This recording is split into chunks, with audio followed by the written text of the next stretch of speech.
নমস্কার, আপনারা দেখছেন হাই নিউজ। আমি শ্রীপর্ণা রয়েছে আপনাদের সঙ্গে। শুরু করছি আজকে নিউজ টুডে। আর শুরুতেই দেখে নেব আজকের হেডলাইন্স।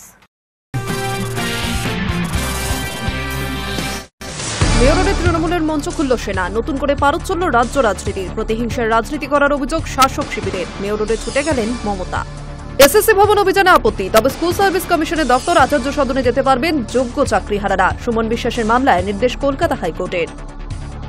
আদালতের দ্বারস্থ দাগী শিক্ষকদের একাংশ। দাগী শিক্ষকদের তালিকা প্রকাশের পরই নতুন করে নিয়োগ প্রক্রিয়া অংশ নিতে চেয়ে আদালতের দ্বারস্থ তারা। কলকাতা হাইকোর্টে এই মর্মে মামলা দেয় 350 জন অযোগ্য প্রার্থীর। দাগী শিক্ষকদের তালিকায় শাসক শিবির ঘনিষ্ঠ বেশ কয়েকজনের নাম রয়েছে। শাসক বিতর্কে নাম আসতেই বিজেপি যোগ নিয়ে পাল্টা দিলেন কল্যাণ বন্দ্যোপাধ্যায়। অবশেষে গ্রেফতার দেশরাজ সিং। পুলিশের হাতে ধরা পড়ল কৃষ্ণনগরে খুনের ঘটনায় ধৃত দেশরাজ সিং। সাংবাদিক সম্মেলন করে কথা জানালেন কৃষ্ণনগর জেলা পুলিশ। মাসের শুরুতেই দাম কমল রান্নার গ্যাসের। এক ধাক্কায় 50 টাকা কমল বাণিজ্যিক গ্যাসের দাম। কলকাতায় বাণিজ্যিক গ্যাসের দাম দাঁড়ালো 1684 টাকা।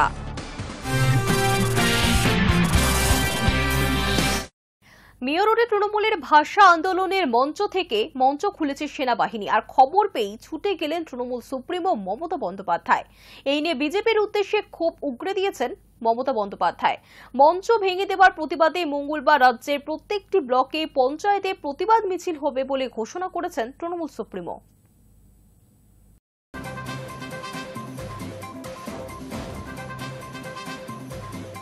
মেয়রে তৃণমূলের ভাষা আন্দোলনের মঞ্চ খুলেছে সেনাবাহিনী। সোমবার দুপুরে সেই খবর পেয়ে সেখানে ছুটে গেলেন তৃণমূল সুপ্রিমো মমতা বন্দ্যোপাধ্যায়। তাকে দেখেই অবশ্য সেনাবাহিনীর জওয়ানরা চলে যান। দ্রুত ঘটনাস্থলে গিয়ে এই নিয়ে বিজেপির উদ্দেশ্যে ক্ষোভ উগরে দেন মমতা। বলেন, সেনাবাহিনীর দোষ নেই, তারা আমাদের বন্ধু। বিজেপির কথায় তারা এই কাজ করছে।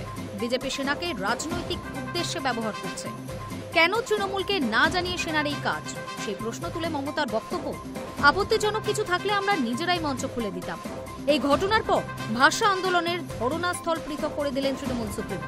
জানালেন, এবার থেকে মেয়র রোডে আর নয়, রানী রাসমণি অ্যাভিনিউতে ভাষা সন্ত্রাসের বিরোধিতা চলবে। সেনার জবরদস্তিতে মঞ্চ ভেঙে দেওয়ার প্রতিবাদে মঙ্গলবার রাজ্যের প্রতি ব্লকে পঞ্চায়েতে প্রতিবাদ মিছিল হবে বলে ঘোষণা করেন মমতা বন্দ্যোপাধ্যায়। স্টেজ ভেঙে দিয়েছে, আপনারা দেখতে পাচ্ছেন। প্যান্ডেল আর্মিকে দিয়ে খুলিয়েছে। আমি যখন এখানে আসছিলাম, আমার আর্মির বিরুদ্ধে কোনো ক্ষোভ নেই, তার কারণ we are proud of our army. কিন্তু আর্মিকে যখন বিজেপির কথায় চলতে হয়, তখন দেশটা কোথায় যায় সেটা নিয়ে সন্দেহ জাগে। আমার একটাই কথা, এখানে কোনো দেখুন গাড়ি চলাচলে কোনো অসুবিধে নেই, কোনো রাস্তা বন্ধ নেই। আমাদের প্রোগ্রাম স্যাটারডে সানডে দুদিন করে হয়। বিভিন্ন অর্গানাইজেশন ভাষা আন্দোলন নিয়ে প্রোগ্রাম করে এবং তার জন্য আমাদের পারমিশনও নেওয়া ছিল। প্রয়োজনে আমাদের বলতো, পুলিশ ফোর্সকে বলতো, দরকার হলে পুলিশ ফোর্স আমাদের পার্টির সাথে কথা বলে। তৃণমূল নেত্রীর স্পষ্ট অভিযোগ, বিজেপির স্বরাষ্ট্রমন্ত্রীর কথাই করেছে। এটা বিজেপি করেছে। মঙ্গলবার আমাদের কর্মসূচি ছিল, আজ এই মঞ্চটা খুলে দেওয়া হলো। আমরা জানি এটা সেনার এলাকা, রেলের এলাকা কিছুটা, আমরা তাদের বিরক্ত করতে চাই না, কিন্তু এটার পিছনে দায়ী বিজেপি সরকার। বিজেপি প্রমাণ করে দিল যে সেনাকে ওরা এইভাবে কাজে লাগায়। মনে রাখুন, যতটা করবেন তার পাল্টা জবাবও পাবেন। যদিও মঞ্চ খোলা নিয়ে সেনার তরফে দাবি, এখানে 3 দিনের বেশি কর্মসূচি করতে হলে প্রতিরক্ষা মন্ত্রকের অনুমতি নিতে হয়। 2 দিনের জন্য অনুমতি দেওয়া হয়েছিল, ওই মঞ্চ 1 মাস ধরে রেখে দেওয়া হয়। আয়োজকদের কাছে মঞ্চ খোলার আবেদন জানানো হলেও খোলা হয়নি। কলকাতা পুলিশকে জানিয়েই সেনার তরফে মঞ্চ খোলার উদ্যোগ নেওয়া হয়।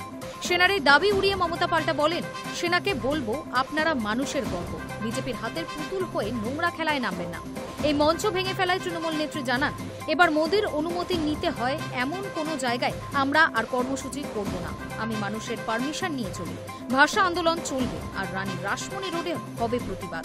তবে মানুষের যাতায়াতের সুবিধায় ডোরিনা ক্রসিং ছেড়ে আন্দোলন চালাতে হবে বলে ঘোষণা করেছেন মমতা বন্দ্যোপাধ্যায়।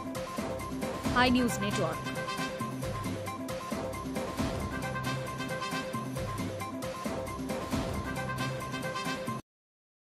যোগ্য চাকরিহারাদের এসএসসি ভবন অভিযানে আপত্তি, তবে স্কুল সার্ভিস কমিশনের দপ্তর আচার্য সদনে যেতে পারেন যোগ্য চাকরিহারারা।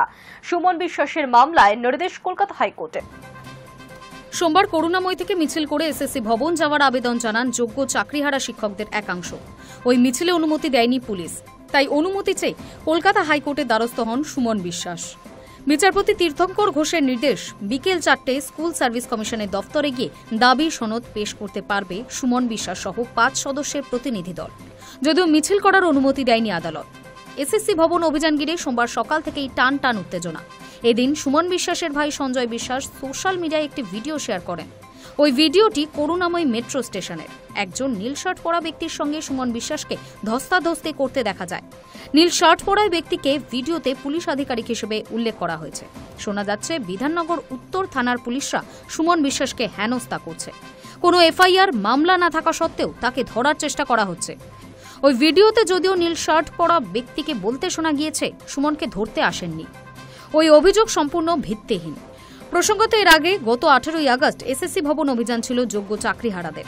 যোগ্য শিক্ষক শিক্ষিকা অধিকার মঞ্চের সদস্য সুমন বিশ্বাস সোশ্যাল মিডিয়া পোস্ট করে একথা জানান। ওই দিন ভোর 5:30 নাগাদ পুলিশের একটি দল সুমন বিশ্বাসের বাড়িতে যায়, তার খোঁজ করে। বাড়িতে ঢুকে তল্লাশি চালায় বলে দাবি সুমনের ভাই সঞ্জয় বিশ্বাসের।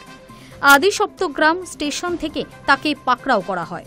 মগরা থানায় আটক করে রাখা হয় তাকে। ঘটনার 8-9 ঘণ্টা পর তাকে ছেড়ে দেওয়া হয়। এদিকে যোগ্য চাকরিহারাদের পক্ষে চিন্ময় মণ্ডল, মৃন্ময় মণ্ডল সহ 6 জন বিধানসভায় শুভেন্দু অধিকারী ও নওশাদ সিদ্দিকীর সঙ্গে দেখা করেন। তাদের দাবি যোগ্য চাকরিহারাদের বহালে বিল বা অর্ডিন্যান্স আনা হোক। আইএসএফ বিধায়ক নওশাদ সিদ্দিকী বলেন, এভাবে সুপ্রিম কোর্টের রায় বিধানসভায় আনা যায় না। Hi news Network. আদালতের দ্বারস্থ দাগি শিক্ষকদের একাংশ। শনিবার স্কুল সার্ভিস কমিশন দাগি শিক্ষকদের তালিকা প্রকাশের পরই নতুন করে নিয়োগ প্রক্রিয়ায় অংশ নিতে চেয়ে আদালতের দ্বারস্থ হল তাদের একাংশ। সোমবার কলকাতা হাইকোর্টে এই মর্মে মামলা দায়ের করেছেন প্রায় 350 অযোগ্য প্রার্থী। আদালতের দ্বারস্থ দাগি শিক্ষকদের একাংশ। শনিবার স্কুল সার্ভিস কমিশন দাগি শিক্ষকদের তালিকা প্রকাশের পরই নতুন করে নিয়োগ প্রক্রিয়ায় অংশ নিতে চেয়ে আদালতের দ্বারস্থ হল তাদের একাংশ। সোমবার কলকাতা হাইকোর্টে এই মর্মে মামলা দায়ের করেছেন প্রায় 350 অযোগ্য প্রার্থী। তাদের মূল দাবি, আগামী 7 থেকে 14 সেপ্টেম্বর নতুন নিয়োগের জন্য যে পরীক্ষা নেওয়া হবে তাতে বসতে চান তারা। এসএসসি নিয়ম মেনে দাগিদের তালিকা প্রকাশ করেনি, এই অভিযোগ তুলে পরীক্ষায় বসার দাবি জানিয়েছেন তারা। কলকাতা হাইকোর্ট মামলাটি গ্রহণ করেছে। মঙ্গলবার বিচারপতি সৌমেন ভট্টাচার্যের এজলাসে শুনানির সম্ভাবনা। ফের আদালতের দোরগোড়ায় এসএসসি মামলা। সুপ্রিম কোর্টের নির্দেশ মেনে বহু টানাপোড়েনের পর শনিবার সন্ধ্যায় স্কুল সার্ভিস কমিশন দাগিদের তালিকা প্রকাশ করেছে। নাম রয়েছে 1806 জনের। এদের মধ্যে শাসক দল ঘনিষ্ঠ একাধিক জনের নামও রয়েছে। তা নিয়ে বিতর্কের মাঝে ফের আদালতে গড়ালো এই এসএসসি মামলা। দাগি তালিকায় থাকা প্রার্থীদের একাংশের দাবি, সুপ্রিম কোর্টের নিয়ম মেনে তালিকাটি প্রকাশিত হয়নি। কিসের ভিত্তিতে তা হয়েছে এই প্রশ্নও তুলেছেন তাদের কেউ কেউ। আবার কারো দাবি, তারা যোগ্যতার ভিত্তিতে চাকরি পেয়েছেন, কেন অযোগ্য তালিকায় নাম উঠেছে তা বুঝতে পারছেন না তারা।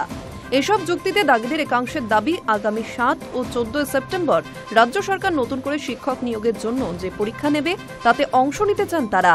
অন্তত 350 চাকরি প্রার্থী এই দাবিতে হাইকোর্টে মামলা করেন। মঙ্গলবার বিচারপতি সৌমেন ভট্টাচার্যের এজলাসে এই মামলার শুনানি হওয়ার সম্ভাবনা। High news network.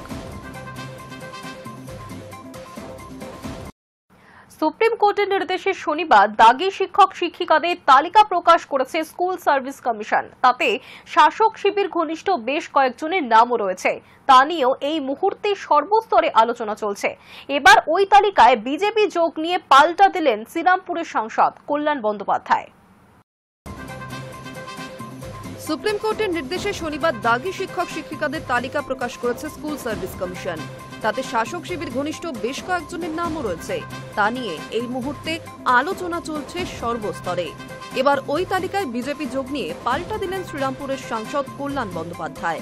তার মন্তব্য, অযোগ্যদের মধ্যে বিজেপির লোকও আছে যারা শুভেন্দুর সময় চাকরি পেয়েছিল।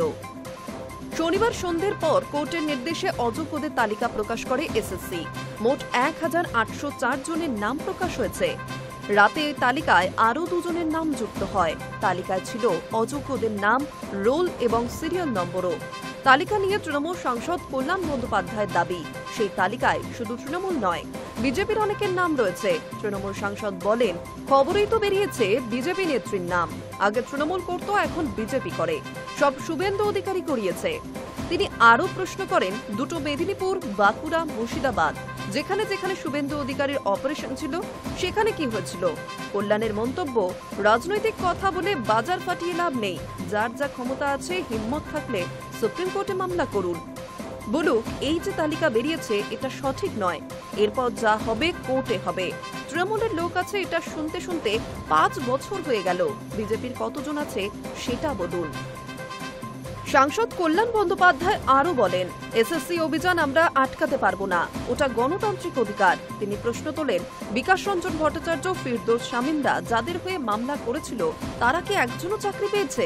প্রাক্তন বিচারপতি এবং বর্তমান সাংসদ অভিজিৎ গঙ্গোপাধ্যায়কে আক্রমণ করে তিনি বলেন, যতদিন বিচারক ছিলেন ততদিন বিকাশ রঞ্জন ভট্টাচার্যের একটা দুটো জুনিয়র এত টাকা তুলেছে ভাবতে পারবেন না।